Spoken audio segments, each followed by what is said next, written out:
Putang ina ninyong lahat. Martin Romualdez, Lisa Marcos, Bongbong Marcos.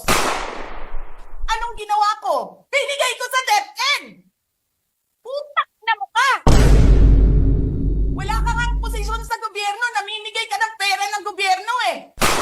Putang ina ninyo. Sino ang korap? Yung mga congressman na yan na nag-hearing, anong sinasabi nila? Pagkatapos, pag na-off na ang mic, pag wala ng media, pasensya na kayo ha.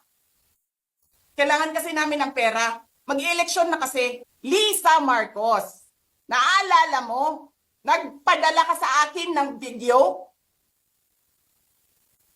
Sinabihan mo ako saan kukunin ang pera. Pinakita mo ang muka ng tao doon sa video message mo. Hi, Nikki. This is she's been working with us for the longest time. We trust her.